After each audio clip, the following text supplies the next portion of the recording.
मंजूर होगा क्या हमको ये वाली बात? नहीं होगी ना। हम कहीं कोई इंजेक्शन लगवा दिया जाए इनको जिससे ये इसी तरह से चलते रहें जैसे हम चाहते हैं, रोबोट बन जाए हमारे ये, ऐसे बच्चे पसंद आएंगे क्या हमको?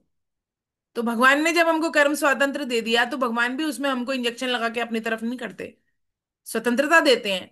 लेकिन जैसे हम चाहते हैं अपने बच्चों को सही दिशा में चलाना, हम तो भौतिक माता पिता है ना, हम चाहते हैं फिर भी हमारा बच्चा गलत दिशा में नहीं जाए, हम उसको सुधारें, कैसे भी करके सुधारें उसको।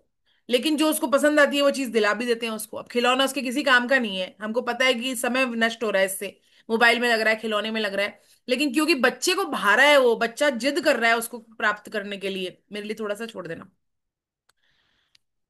हाँ तो बच्चा जिद कर रहा है तो माता पिता क्या करते हैं? माता पिता उसको दिला देते हैं वो खिलौना। और फिर वो उस खिलौने को खेलते खेलते यदि गिर जाए तो, लग जाए उसके चोट तो, तब माता पिता कहते हैं देख तेरे को सिखाया था ना हमने, फिर भी तूने वही वही काम किया, तेरे को मना किया था ना मैंने। तो भगवान हमको आके तो बता नहीं सकते, भगवान कृष्ण बार बार प्रकट हो जाए, ये मत कर, ये कर, ये मत कर, ये मत कर। तो शास्त्र चिल्ला चिल्ला के कह रहा है कि ये करना चाहिए और ये करना नहीं चाहिए। यही तो है उनकी आज्ञा, और क्या आज्ञा है उनकी? फिर भी हम अपनी मनमानी आचरण करते हैं। तो जैसे हम अपने बच्चों को चाहते तो सही दिशा में चलाना है, लेकिन फिर भी वो उल्टी दिशा में जाने का प्रयास करते हैं, तो हमें फ्रीडम भी देनी पड़ती है, बार बार सिखाते भी हैं हम। वैसे ही भगवान फ्रीडम देते हैं हमको, पूरी तरह से कर्म स्वातंत्र देते हैं, लेकिन हमें दिशा बताते हैं बार बार। ये शास्त्र जो कह रहे हैं, ये संत जो महात्मा कह रहे हैं, ये सब जो है वो भगवान दिशा दे रहे हैं हमको, है ना। तो इस प्रकार से जो है गुण भी मोहित कर लेते हैं, लेकिन इन गुणों से मुक्त होकर कैसे गुणातीत हुआ जाए, इस जटिल प्रश्न का उत्तर भगवान इस अध्याय में देने वाले हैं। अब हम इसके बारे में, मैं पीपीटी शेयर करती हूँ आपसे। हरे कृष्णा।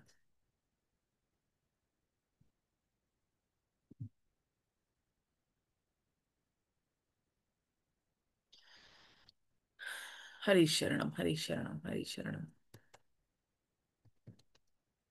श्री भगवानुवाच परम भूय प्रवक्ष्यामि ज्ञानानां ज्ञानमुत्तमम् यज्ञात्वा मुनयः सर्वे पराम सिद्धिमितो गता। संपूर्ण ज्ञानों में उत्तम और श्रेष्ठ ज्ञान को मैं फिर कहूंगा, जिसको जानकर सबके सब मुनि लोग इस संसार में से मुक्त होकर परम सिद्धि को प्राप्त हो गए हैं। तो भगवान श्री कृष्ण अर्जुन के प्रेम में रंगे हुए हैं। वे अपने हृदय की गुप्त बात को बिना पूछे बता रहे हैं। तो अब भी मैंने आपको पहले भी कहा था, जो अध्याय भगवान अपनी तरफ से प्रारंभ करते हैं ना, उस अध्याय में विशेष बात होती है कोई। तो यहाँ पे भी भगवान अपने तरफ से कह रहे हैं, है ना। तो इस संसार से मुक्त होकर परम सिद्धि को जो प्राप्त हो गए हैं, ये भगवान कह रहे हैं। तो जब पूछने वाले के हृदय में जिज्ञासा होती है, प्रेम होता है, तो प्रेम भगवान कोई भी बात छुपा के नहीं रखते। जैसे भगवान ने 4.11 में कह दिया था ना, ये यथा माम प्रपद्यन्ते। तो भगवान ने कह दिया था जो जैसा मेरा मुझे बजता है ना, मैं वैसा हो जा वैसा उसको बजता हूँ। भगवान उसको वैसा वैसा ही आसरा देते हैं जैसे हम भजते हैं। माता पार्वती जो है वो शंकर के, भगवान शंकर से श्री राम तत्व के बारे में जानने का प्रयास करती हैं, कहती हैं, उनसे पूछती हैं राम तत्व के बारे में। तो भगवान शंकर उन्हें अपने हृदय में जो गुहे प्रदेश में छिपा कर रखे हुए मानस का रहस्य बताते हैं। पार्वती जी को ही तो बताई रामचरितमानस भगवान श्री कृष्ण श्री राम ने सबसे पहले। तो जिज्ञासा हो तो असली पात्रता आ जाती है अपने आप। फिर कह रहे हैं परम भूय प्रवक्ष्यामि ज्ञानानाम ज्ञान मुत्तमम। तो क्षेत्र क्षेत्र के विभाग से ज्ञान को परम कहा, भगवान ने परम ज्ञान कहा। क्यों? क्योंकि संपूर्ण ज्ञान पारलौकिक ज्ञान में ये सर्वश्रेष्ठ है, सर्वोत्कृष्ट ज्ञान है ये। और ये तत्क्षण प्रकृति से संबंध विच्छेद करा देता है। जैसे हमें समझ में आता है ना, अरे ये गुण मेरे अंदर आ रहा है, ये गुण, मैं ये गुण नहीं हूं। और आने जाने वाला हम गुणों को दृष्टा की भाव से देखते हैं। तो हमें ये हमें संपूर्ण पारलौकिक और जितने लौकिक ज्ञान है ना, उन सब का ज्ञान करवा देता है, ऐसा ज्ञान है ये। तो तत्क्षण प्रकृति से संबंध विच्छेद करवा देता है। उद्धव गीता में भी भगवान ने कहा कि बोलना, हाथों से काम करना, छूना, चलना, मलमूत्र त्याग करना, सूंघना, देखना, और मन से संकल्प विकल्प करना, बुद्धि से समझना, अहंकार के द्वारा अभिमान करना, ये सब कर्ता कर्म करण ये सब भगवान की अभिव्यक्ति हैं। जैसे एक ही बीज में से शाखा भी बनती है, फल भी बनता है, पत्ते भी बनते हैं, सब कुछ बनता है ना। वैसे ही तो भगवान यहाँ कह रहे हैं, जितनी भी विद्याओं, कलाओं और लिपियों आदि का ज्ञान है, उन सब में प्रकृति और पुरुष का भेद बताने वाला, ईश्वर प्राप्ति कराने वाला ये सर्वश्रेष्ठ ज्ञान है। और इसके समान कोई ज्ञान नहीं है, भगवान कह रहे हैं। और हो सकता ही नहीं है ही नहीं। स्वामी जी ने इसकी व्याख्या करी है। कारण कि दूसरे सभी ज्ञान, जितने भी ज्ञान है, वो सब बंधनकारी हैं। और जबकि यह ज्ञान भगवत प्राप्ति के लिए रामबाण उपाय है। इसलिए इस ज्ञान को प्राप्त करने वाले साधक को सबके सब साधन मुक्त हो गए हैं। और अब क्या कह रहे हैं दूसरे श्लोक में, इदम ज्ञा एक मिनट, दिखाई नहीं दे रहा ये वाला श्लोक, एक मिनट रुकना है ना, इसके ऊपर स्क्रीन आ गई।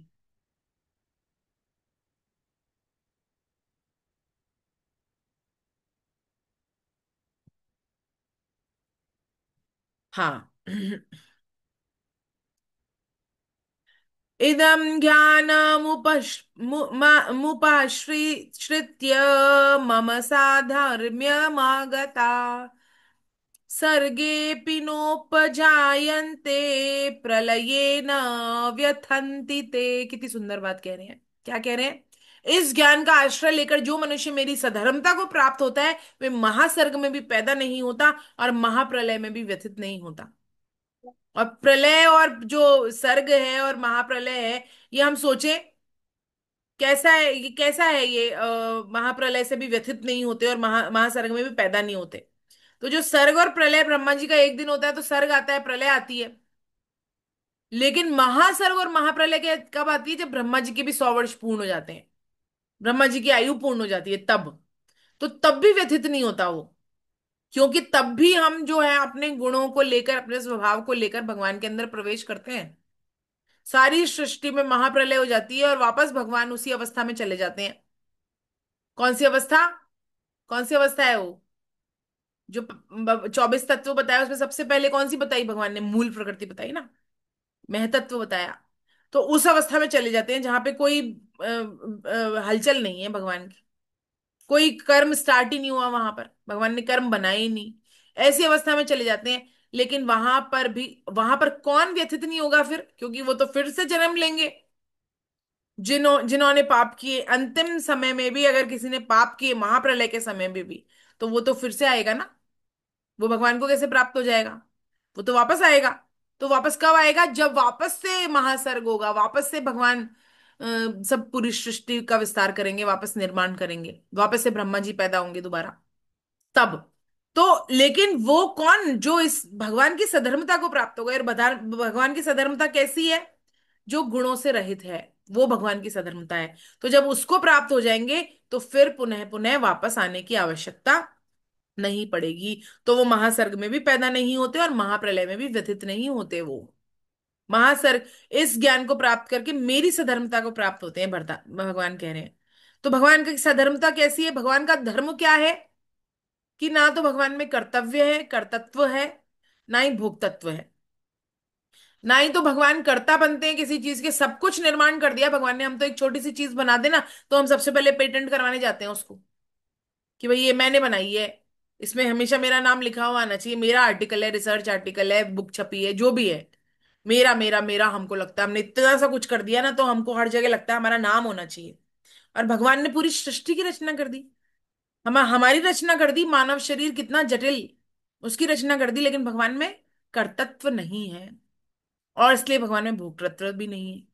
भगवान में जब कर्तापन नहीं है, तो भोक्तापन कैसे हो सकता है? तो जब कोई मनुष्य इसको जान लेता है ना, तो भगवान की सधर्मता को प्राप्त होता है। यानी वह भी कर्तव्य और भोक्तत्व से ऊपर उठ जाता है।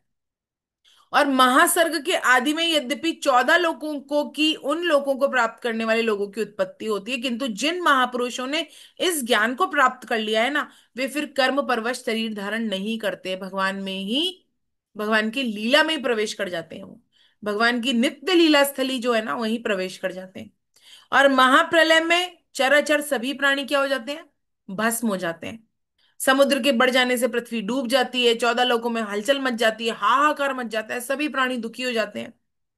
परंतु महाप्रलय में भी उन ज्ञानी महापुरुषों को कोई दुख नहीं होता, उनके अंदर कोई विकार नहीं होता। ये भगवान कह रहे हैं।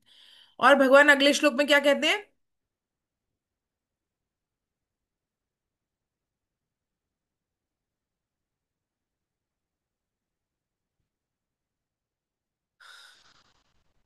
तीसरे और चौथे में, तीसरे श्लोक में भगवान क्या कह रहे हैं कि हे भरत वंशोद्भव अर्जुन, मेरी मूल प्रकृति तो उत्पत्ति स्थान है, और मैं उसमें जीव रूपी गर्भ गर्भ का स्थापन करता हूं।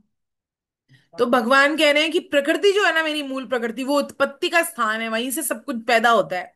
और उसको गर्भ कैसे रहता है प्रकृति को? भगवान कह रहे हैं मैं जीव रूपी गर्भ स्थापन करता हूं उसके अंदर। उससे संपूर्ण प्राणियों की उत्पत्ति होती है। हे कुंती नंदन, संपूर्ण योनियों में प्राणियों के जितने शरीर पैदा होते हैं, मूल प्रकृति तो उन सबकी माता है। मूल प्रकृति तो उन सबकी माता है, और मैं बीज स्थापन करने वाला पिता हूं। तो अब जैसी जैसा पिता होगा, चींटी का पिता है तो चींटी पिता जैसी होगी। हाथी का पिता है तो हाथी पिता जैसा होगा, अपने हाथी बनेगा वो। तो हम भगवान के अंश हैं। भगवान कह रहे हैं मैं बीज हूं सबका। तो जब सब भगवान भगवान बीज हैं उनके, तो भगवान के जैसे होंगे ना हम। सारे जीव कैसे हो गए? भगवत स्वरूप हो गए वो सब। और इसी कारण से हमको भगवान से द्वेष नहीं रखना। एक दूसरे से द्वेष रखना, किसी और मनुष्य से द्वेष रखना, इसका अर्थ क्या हो गया? उस मनुष्य के अंदर बैठे हुए भगवान से द्वेष रखना। और भगवान कैसे प्रसन्न होंगे? जो उनसे द्वेष रखेगा उनसे कैसे प्रसन्न हो सकते हैं? हम सोचें कि हम इससे द्वेष रख लेंगे, लेकिन फिर भी भगवान हमसे प्रसन्न होंगे, क्योंकि हम तो बड़ा बड़ा भगवान का भजन करते हैं। भाई वो जो भगवान का भजन तो हम कर रहे हैं, हमको लग रहा है भगवान कहीं ऊपर बैठे हुए हैं। भगवान सब जीवों के अंदर है, भगवान कह रहे हैं। यदि हम उनसे द्वेष कर रहे हैं तो भगवान से द्वेष कर रहे हैं। 16वें अध्याय में तो भगवान कहेंगे कि जो स्वामी जी ने बहुत स्पष्ट शब्दों में लिखा है साधक संजीवनी में, और ये कहा है भगवान ने कि अगर वो मेरे से द्वेष करते हैं, किसी भी जीव से द्वेष करते हैं ना, तो भगवान से द्वेष करना है। मैं उनके हृदय में विराजमान हूं, तो मुझसे द्वेष कर रहे हैं वो। ये कह रहे हैं भगवान। तो फिर कैसे हो गए? वो मूड हो गए ना। तो सृष्टि रचना भगवान की लीला है, वो कोई क्रिया नहीं करते भगवान। जैसे स्वप्न में कोई आदमी पर्वत चढ़ जाए, तो उसको कुछ करना थोड़ी पड़ता है। नहीं पैर चलते हैं ना कुछ और धागे की कोई विशेष बनावट नहीं होती, लेकिन अलग अलग बनावट के वस्त्र बन जाते हैं उस धागे से। तो भगवान संकल्प करते हैं, और संकल्प से स्वतः सृष्टि प्रकट हो जाती है। लेकिन वे सूर्य प्रकाश की भांति समस्त क्रियाओं का कारण होते हुए भी तटस्थ रहते हैं। है ना भगवान? यही तो राजविद्या राजगुह्य योग में हमने पढ़ा है। तो इस प्रकार से भगवान 33वें श्लोक में कह रहे हैं। तो क्या कह रहे हैं भगवान? यहाँ मूल प्रकृति को मद महद ब्रह्म कहा भगवान ने। और संसार की दृष्टि से सबसे बड़ी चीज मूल प्रकृति है। ईश्वर के सिवाय इससे बढ़कर कोई भी तत्व नहीं है, क्योंकि सबसे पहले क्या होती है? मूल प्रकृति। भगवान, फिर भगवान के बाद मूल प्रकृति। भगवान कोई पैदा तो होते नहीं है, भगवान तो हमेशा से है। लेकिन भगवान मूल प्रकृति को पैदा करते हैं। 24 तत्वों में आ रही है ना वो भी, तो हमने पढ़ी है 13वें अध्याय में। तो उसके उसके सिवाय कोई बड़ा तत्व है ही नहीं। भगवान ने सबसे पहले मूल प्रकृति को पैदा किया, मूल प्रकृति के बाद ब्रह्मा जी को पैदा किया। तो ब्रह्मा जी से भी पहले मूल प्रकृति है। इससे बढ़कर कोई व्यापक तत्व नहीं है। इसी मूल प्रकृति से अनंत ब्रह्मांड पैदा होते हैं, इसी में लीन हो जाते हैं। तो इसी मूल प्रकृति से अनेक सांसारिक शक्तियां पैदा होती हैं। सारी शक्तियां इसी से पैदा होती हैं, मूल प्रकृति से। तो कृष्ण क्या कहते हैं? कि मूल प्रकृति मेरी है। यह जो कुछ भी करती है मेरी अध्यक्षता में करती है। 9.10 में भी भगवान ने कहा ये मेरी अध्यक्षता में प्रकृति कार्य करती है। और महासर्ग में यह प्राणियों का उत्पन्न होना क्या है? भगवान का त्याग है। और त्याग का नाम क्या है भगवत गीता में? कर्म है। तो भगवान जब कर्म करते हैं तो सब पैदा हो जाते हैं। और भगवान जब अकर्म रहते हैं, कर्म नहीं करते, कोई कोई क्रिया नहीं करते, तब वह मूल प्रकृति समेत अपने अंदर सबको स्थित करके स्टिल रहते हैं। है ना?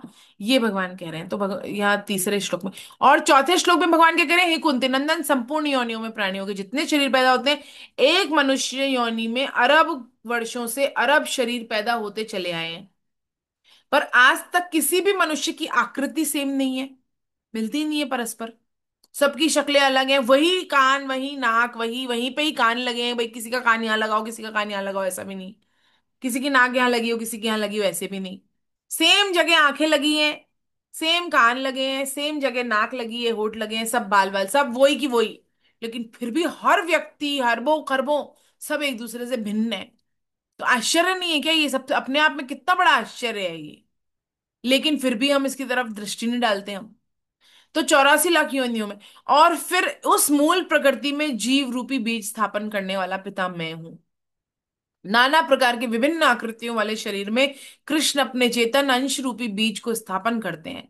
शरीर की भिन्न भिन्नता से कृष्ण का अंश जो है वह जीव भिन्न भिन्न प्रतीत होता है, लगता है ये अलग है, ये अलग है, ये अलग है, क्योंकि शरीर भिन्न है।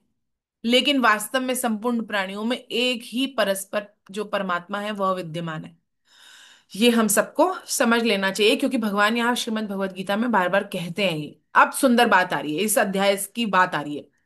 इस अध्याय में जो हम सत्व रज और तमस की बात कर रहे हैं ना बार बार, वो बात अब आ रही है। क्या कह रहे हैं भगवान?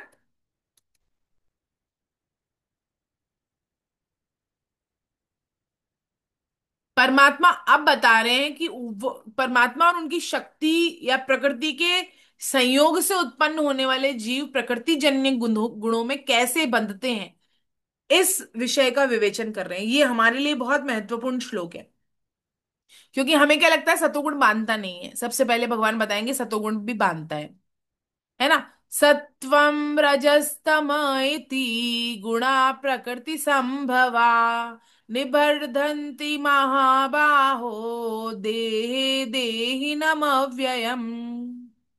हे महाबाहो, प्रकृति से उत्पन्न होने वाले सत्व, रज और तम, ये तीनों गुण गुण अविनाशी देही जीवात्मा को देह में बांध देते हैं। तीनों बांध देते हैं। मूल प्रकृति से सत रज और तम ये तीनों गुण पैदा होते हैं, और सृष्टि में कोई ऐसा पदार्थ नहीं है जिसमें ये गुण नहीं मौजूद हो। तीनों गुण हर धर्म में मौजूद हैं। जैसे हिंदू में हम उसको ब्रह्मा विष्णु महेश कहते हैं, और जैसे ईसाई धर्म में इसे ट्रिनिटी कहते हैं, और जो पदार्थों में फिजिक्स में इसको इलेक्ट्रॉन न्यूट्रॉन प्रोटॉन कहते हैं। तो तीनों, और जैसे हम गाड़ी चलाते हैं तो एक्सेलरेटर क्लच और ब्रेक होता है। तो एक्सेलरेटर क्या है? गाड़ी में गति के लिए आवश्यक है, तो रजोगुण है। और ब्रेक क्या है? निद्रा आवश्यक है, जैसे हमको वैसे ब्रेक आवश्यक है। ब्रेक नहीं हो गाड़ी बहुत बढ़िया चलती है, एक्सेलरेटर खूब अच्छा चल रहा है उसका, और गियर वेयर भी सब कुछ है, तो लेकिन ब्रेक आवश्यक है। वैसे ही हम बहुत अच्छा कर रहे हैं, खूब नोट नोट नोट गिने जा रहे हैं, गिने जा रहे हैं, खूब कमा रहे हैं, खूब कमा रहे हैं, खूब कमा रहे हैं, लेकिन हमको क्या करेगा? त्याग करो, नोट को हटाओ अपने पास से और सो थोड़ी देर। तो त्याग करना पड़ेगा उसका भी। तो हमको क्या करना है? ये क्या है? ये ब्रेक है ये। तो ये कैसा है? तमोगुण है। तो तमोगुण भी बुरा नहीं है, आवश्यक है, लेकिन क्या बैलेंस उसका, वो बता रहे हैं भगवान यहाँ पर। और सत्वगुण, सत्वगुण क्या है? प्रकाशक है। तो क्लच है, वो कंट्रोल करता है जिंदगी को, हमारे जीवन को कंट्रोल करता है। तो एक्सेलेटर, क्लच और ब्रेक से हम इन तीनों को समझ सकते हैं। सतोगुण ज्ञान है, प्रकाश से होता है, जीवन को सही दिशा और संतुलन देता है। एक्सेलरेटर रजोगुण है, जीवन में ऊर्जा और गति रहती है।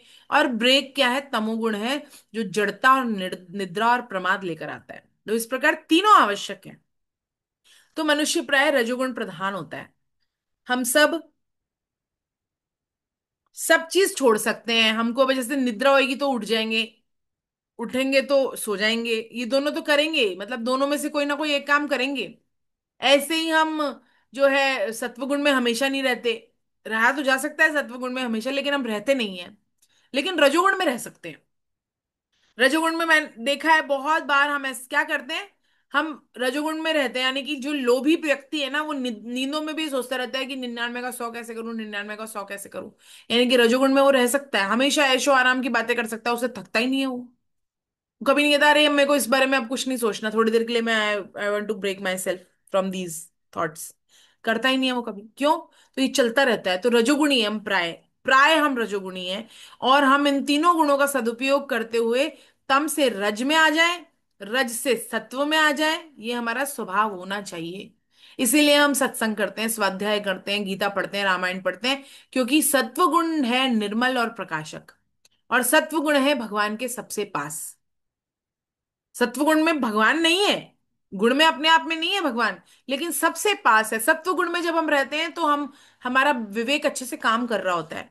हम सही गलत को देख पाते हैं, क्या खाना चाहिए, क्या उठना चाहिए, क्या बैठना चाहिए, क्या बोलना चाहिए। हमको सब गालियां आती होंगी लेकिन हम देते थोड़ी हैं, क्योंकि हमारा इनर कॉन्शियस बोलता है कि नहीं, ये गलत है, ये सही है। तो सत्व गुण क्या करता है, प्रकाश में रखता है हमको।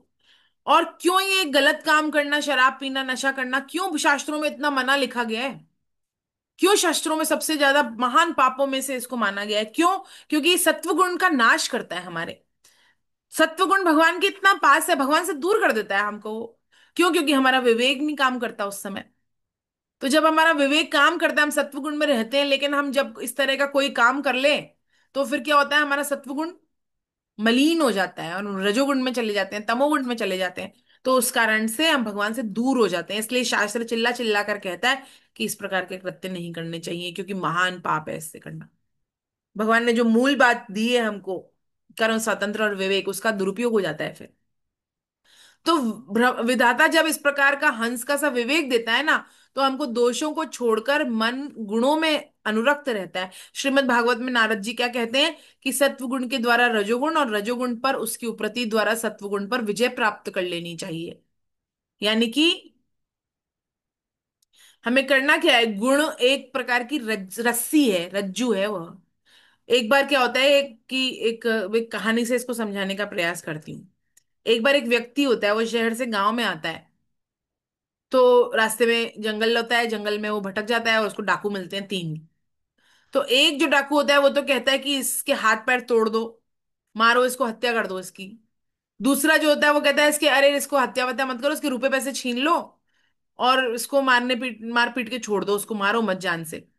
और तीसरा क्या कहता है, अरे मत करो इसका इतना इसको परेशान, और इसको जाने दो, और मारने पीटने से कोई फायदा नहीं है।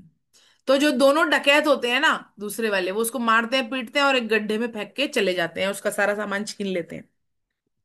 तो जब दोनों चले जाते हैं, उसके बाद में जो तीसरा होता है ना, वो उसका बंधन खोलता है, घोर जंगल से उसको रास्ता दिखाता है, जंगल से पार करवाता है और उसकी सीमा तक, जंगल की सीमा तक छोड़ देता है और विदा ले लेता है उससे। अब वो व्यक्ति अपने घर पहुंच जाता है। अब उसको लगता है कि भाई ये तो, इस व्यक्ति ने मेरी बहुत मदद की है, अब मैं इसको ऐसे कैसे जाने दूं, मैं भी इसको, इसकी मेहमान नवाजी करूंगा।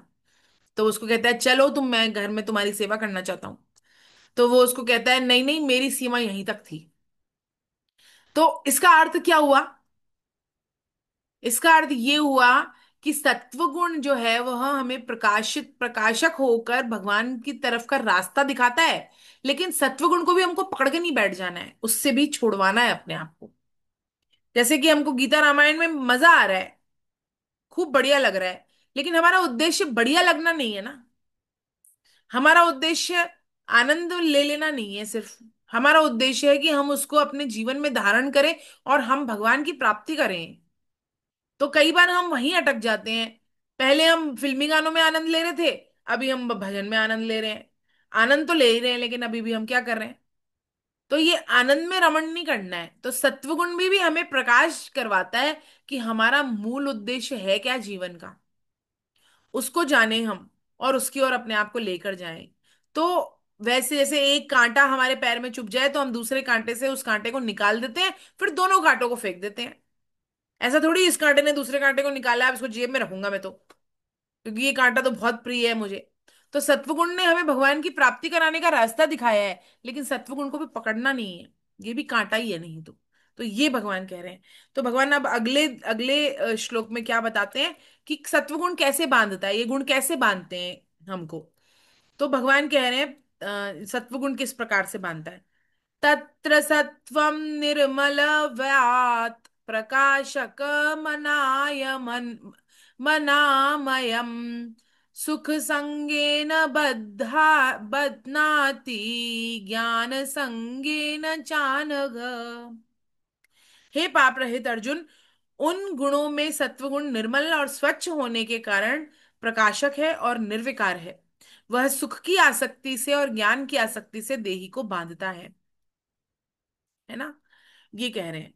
तो सत्वगुण कैसे बांधता है? तीनों गुणों में सत्वगुण निर्मल है, प्रकाशक है, निर्विकार है, ये कह रहे हैं। लेकिन सत्वगुण की अधिकता होने से रजोगुण और तमोगुण दब जाते हैं। जैसे सत्वगुण में हम रहेंगे, भगवत गीता पढ़ रहे हैं रोज, तो हमारे अंदर बहुत सारी वृत्तियां कम हो जाती हैं। कौन कौन सी? काम, क्रोध, लोभ, मोह, ये साफ साफ दिखाई देती है हमको, ये वृत्तियां, प्रकाश आ जाता है उससे। लेकिन वह दिखा रही है हमको वृत्तियां, लेकिन वह किस में बांध देता है हमको? निर्मल है, प्रकाशक है, निर्विकार है, लेकिन वो सुख की आसक्ति से बांधता है हमको, सुख की आसक्ति से बांधने लग जाता है। तो सुख की आसक्ति के जैसे, जो सत्व गुण है वो दो प्रकार का होता है। एक तो होता है मलिन सत्व और एक होता है शुद्ध सत्व। तो मलिन सत्व क्या है?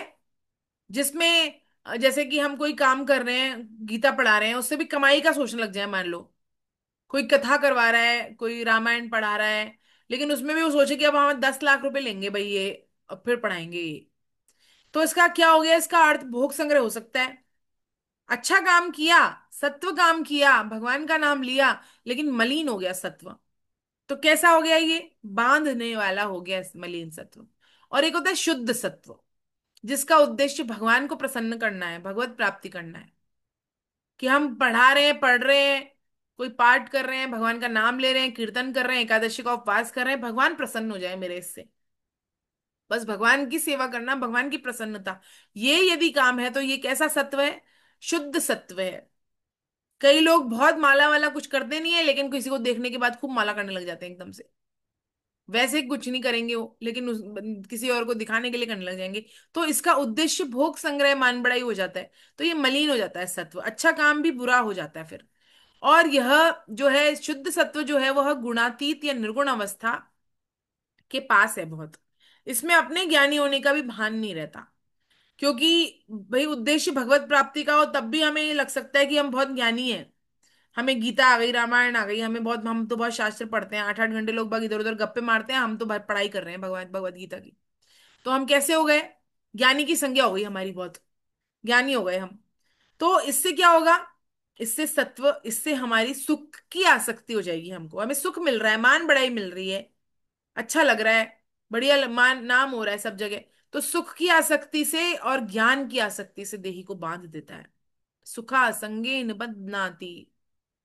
तो सतोगुण ज्ञान और सुख की आसक्ति से बांधता है। कोई भी गुण अपने आप में बंधनकारी नहीं होता। ना तो सतोगुण हमको बांध सकता है, ना तमोगुण बांध सकता है, ना ही रजोगुण। लेकिन उसके पीछे के जो राग और द्वेष है ना, वो बंधनकारी होते हैं। तो सुख और ज्ञान के संग के कारण सतोगुण भी विकारी हो जाता है। क्योंकि राग कैसा होता है? राग काय का हुआ यहाँ पर? सुख और ज्ञान, सुख और ज्ञान का संग करने का राग हो गया हमको। सतोगुण में सुख कैसा है और ज्ञान कैसा है? सत्व है। लेकिन उनके उनको प्राप्त करने का उसमें हम विकार हो गया वो, उसके कारण। तो और राग तो अपना नेचर ही किसका है? रजोगुण का है नेचर। रजोगुण का राग ही तो नेचर है। रजो का अर्थ होता है रस्सी। और रस्सी का काम क्या होता है? बांधना। और राग का काम क्या होता है? बांधना। तो वैसे ही है। तो जो है तीनों गुण जो है वो अविनाशी देही को बांधते हैं। तो इन तीनों गुणों में सत्वगुण निर्मल है और साफ दिखाई देता है। सत्वगुण के दो रूप बताए। और शुद्ध सत्व में मनुष्य भगवान की ओर चलने की स्वाभाविक उसकी रुचि होती है। और मलिन सत्व में बुद्धि जो होती है वो विषयों की तरह अच्छे से समझने में समर्थ हो जाती है, सांसारिक विषयों को। जैसे मनुष्य नए नए आविष्कार करता है, किंतु वह अहंकार, मान बढ़ाई आदि के कारण संसार से बंध जाता है। एपीजे अब्दुल कलाम ने क्या कहा था एक बार? एपीजे अब्दुल कलाम ने कहा था कि हमारे देश में बहुत कैलिबर है, लेकिन हम सेल्फिश हो जाते हैं। इसके कारण हम कर नहीं पाते उसको, हम अपने तक ही सीमित कर देते हैं, हम उसको दूसरों के उपयोग के लिए, दूसरों के फायदे के लिए यूज ही नहीं करते। दूसरों के फायदे के लिए यूज किया जाए उसको, तो बहुत नाम भी हो, हमारा भी हो जाए, अपने आप हो जाए, और दूसरों का भी फायदा उससे। लेकिन हम क्या चाहते हैं? किसी और का फायदा नहीं होना चाहिए, हमारा ही हमारा होना चाहिए। तो नए नए आविष्कार तो करता है, लेकिन अहंकार और मान बढ़ाई और धन आदि के कारण संसार में बंध जाता है। और अंतःकरण में सात्विक वृत्ति होने से एक सुख मिलता है, हमें शांति मिलती है कि हम सात्विक वृत्ति है। और साधक क्या चाहता है? कि ये सुख और शांति हरदम बनी रहे, ये चाहता है साधक। लेकिन परंतु जब सुख और शांति छिनने लग जाते हैं तो उसे अच्छा नहीं लगता। स्वामी जी ने तो ये भी कहा था कि भाई एकांत में रहो, आप एकांत में साधन करो, लेकिन एकांत नहीं मिल रहा है तो झगड़ा नहीं करने लग जाए घर वालों से, एकांत नहीं दे रहे हो मुझे, और इस तरह से कई बार झगड़ा करने लग जाते हैं हम। ऐसा नहीं करना है हमको। तो जब सुख और शांति छिनने लग जाते हैं तो हमें अच्छा नहीं लगता, और ये अच्छा लगना और अच्छा न लगना, ये सत्व गुण में सुख की आसक्ति है, और ये बांध लेती है हमको। तो सत्व गुण से सुख और ज्ञान होने पर साधक को सावधानी रखनी चाहिए, है ना। तो उसका उसका लक्ष्य होना चाहिए कि मेरा यह जो लक्ष्य है वो सुख और ज्ञान की प्राप्ति करना नहीं है, मेरा लक्ष्य तो इनके प्रकाश में कृष्ण की प्राप्ति करना है ना। ये हमें ध्यान रहना चाहिए। सुख और सुख की प्राप्ति करना हमारा उद्देश्य थोड़ी है, हमारा उद्देश्य है कृष्ण की प्राप्ति करना। तो उस उद्देश्य से कहीं हम भटक ना जाए, ये ध्यान करना है। और अब जो दूसरा श्लोक है उसमें भगवान कहते हैं रजोगुण कैसे बांधता है हमको। रजोरागात्मकं विद्धि तृष्णा संग समुद्भवम् तन्निबध्नाति कौन्तेय कर्म संगेन देहिनम्।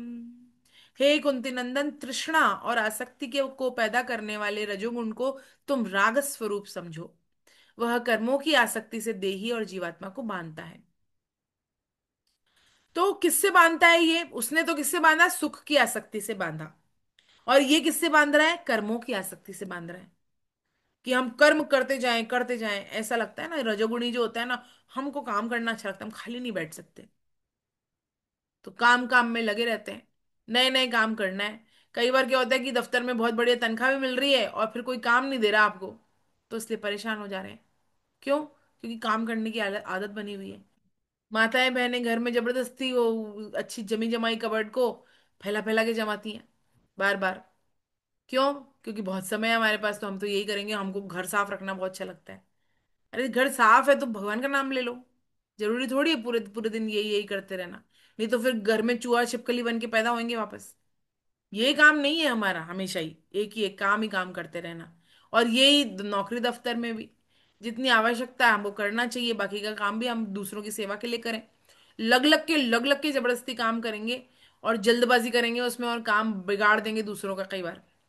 तो ये कह रहे हैं कि रजोगुण में रागात्मक वृत्ति होती है, तो सुखासक्ति से जीव को बांधता है। और सुखासक्ति के पीछे जो कारण है वो क्या है, राग है, रजोगुण है। और रजोगुण का मुख्य कारण क्या है, राग है और आसक्ति है। तो ये कह रहे हैं कि जो रजोगुण है वह राग स्वरूप है, किसी वस्तु से, व्यक्ति से, परिस्थिति से, घटना से, क्रिया से हमारे जो अंदर प्रियता पैदा होती है ना, एक गुदगुदी सी होती है, वह प्रियता क्या होती है, रजोगुण। कि ये परिस्थिति बनी रहे, ये व्यक्ति मेरे अमुक अमुक पास में रहे, ये वस्तु मुझे मिली रहे, हमेशा ये घटना घटती रहे सुंदर सुंदर, और ये क्रिया बार बार होती रहे। तो इससे प्रियता जो पैदा होती है, यह प्रियता रजोगुण का स्वरूप है। पातंजलि योग दर्शन में क्रिया को रजोगुण का स्वरूप कहा है। पातंजलि योग बहुत बड़ा है, बहुत डीप है वो, है ना। तो उसमें रजोगुण का स्वरूप कहा है, किसको, क्रिया को। परंतु श्री कृष्ण ने गीता में क्या कहा है, क्रिया मात्र को गौण रूप से रजोगुण माना है, मुख्यतः राग को रजोगुण माना है भगवान ने। भाई क्रिया में नहीं होती, क्रिया में बांधने की कोई वो नहीं होती है, उसके पीछे जो राग है ना उस पर होती है बांधने की शक्ति। जैसे कि हम एक ही काम किसी अनजान के लिए कर रहे हैं, तो उसमें हमारा राग नहीं होगा। जैसे हमने किसी एक अनजान इंसान को कोई सड़क पार करा दी, कोई बुजुर्ग है उसको सड़क पार करा दी, तो अब हम ये नहीं चाहेंगे कि वो हमें भी कभी सड़क पार करवाए या वो हमारी कभी मदद करे, नहीं होगी ना। लेकिन यदि हम अपने प्रिय के लिए कोई कार्य करें तो कोई इसकी मदद करे, तो घर का कोई हो तो हमारी अपेक्षा हो जाएगी कि मैंने तो इसके लिए ये किया था उस दिन, और इसने तो मेरे लिए ये नहीं किया। तो ये भगवान यहां पर कह रहे हैं, भगवान यहाँ इसका मतलब क्रिया जो की है ना वो नहीं है बांधने वाली, उसके पीछे का जो भाव है ना, राग है जो, वह है बांधने वाला। और गुणातीत होने में सहायक होने पर भी सत्व गुण को सुख और ज्ञान की आसक्ति से बांधने वाला कहा। भाई गुणातीत अवस्था क्या है, गुणों से अतीत हो जाना, गुणों से ऊपर उठ जाना। लेकिन सत्व गुण जो है उसको सुख और ज्ञान की आसक्ति से बांधने वाला कहा, वो तो उसके पास है ना गुणातीत अवस्था के, फिर भी उसको बांधने वाला कहा। इससे क्या सिद्ध होता है कि आसक्ति जो है वह बंधन का कारण है, सत्वगुण स्वयं बंधन का कारण नहीं है, रजोगुण स्वयं बंधन का कारण नहीं है। अतः भगवान यहाँ राग को रजोगुण के स्वरूप का मुख्य कारण बता रहे हैं, मुख्य स्वरूप बता रहे हैं। तो कर्मों की आसक्ति से देही को बांधता है, कर्मों से बांधता नहीं लिखा भगवान ने।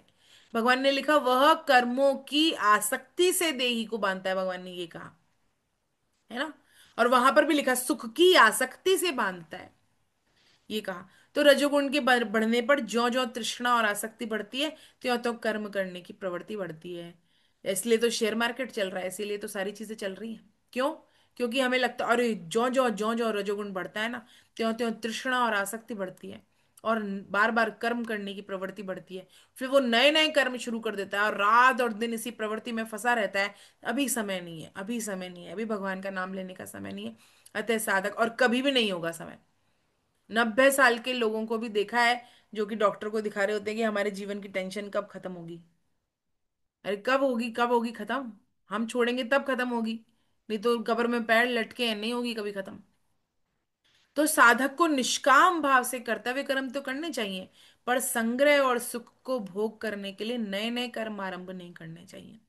हमको लगेगा कि बड़े आश्चर्य की बात है, भगवान ऐसे कैसे कह रहे हैं। इसकी व्याख्या आप साधक संजीवनी में पढ़िए, इस श्लोक की बहुत सुंदर व्याख्या है। तो क्या कह रहे हैं, नए नए कर्म नहीं आरंभ करने चाहिए। कब, किसके लिए? नए कर्म आरंभ करें तो दूसरों की कोई बड़े देश का भला हो रहा हो किसी चीज से, नए कर्म स्टार्ट करने से, कि कोई बहुत समाज का भला हो रहा हो तो करें नया कर्म स्टार्ट। लेकिन कब नहीं करें? जब उसके उसके पीछे हमारा संग्रह का कोई उद्देश्य हो, कोई सुख स्वयं के लिए भोगने का उद्देश्य हो, तो नया कर्म आरंभ नहीं करना चाहिए, नए संकल्प आरंभ नहीं करने चाहिए। जो कर्तव्य कर्म आ रहे हैं हमारे सामने वो कर देने चाहिए, नए नए नहीं स्टार्ट करने चाहिए। जैसे हम किसी ऑर्गेनाइजेशन में काम कर रहे हैं, तो किसी ऑर्गेनाइजेशन में काम कर रहे हैं, हमको लगेगा इसमें इससे बहुत बड़ा लाभ होगा पूरी ऑर्गेनाइजेशन का, अगर मैं ये काम करूंगी तो यहाँ पर, ये काम मैं करूंगा तो यहाँ पर, तो करें हम, बिल्कुल करना चाहिए, क्योंकि उससे बहुत बड़े मास का लाभ हो रहा है। लेकिन यदि हमको लगे कि हाँ ये काम करने से मेरी मेरी इंक्रीमेंट हो जाएगी, मेरी प्रमोशन हो जाएगी इंडिविजुअली, तो वो काम करने के लिए भगवान उसको रजोगुणी काम बता रहे हैं फिर। एक ही काम करने से यदि बहुत बड़े मास का भला हो रहा हो तो सत्वगुण हो गया वो, और एक ही काम करने से यदि हमारा स्वयं का भला हो रहा हो, हमारे प्रमोशंस हो रहे हो, तो फिर वो क्या हो गया? वो रजोगुण हो गया। ऐसे भाव से ही बदल जाता है ये सीधे। तो रजोगुण के बढ़ने पर तृष्णा बढ़ती है, आसक्ति बढ़ती है, नए नए कर्म करने की प्रवृत्ति बढ़ती है, और दिन और रात प्रवृत्ति में ही मनुष्य फंसा रहता है। इसलिए मनुष्य को अपने स्वयं के लिए, सुख भोगने के लिए और संग्रह के लिए नए नए कर्म आरंभ नहीं करने चाहिए।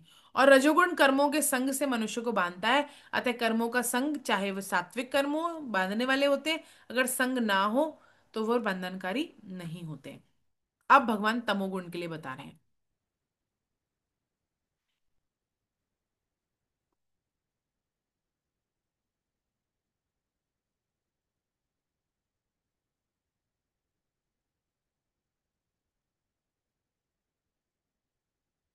हाँ।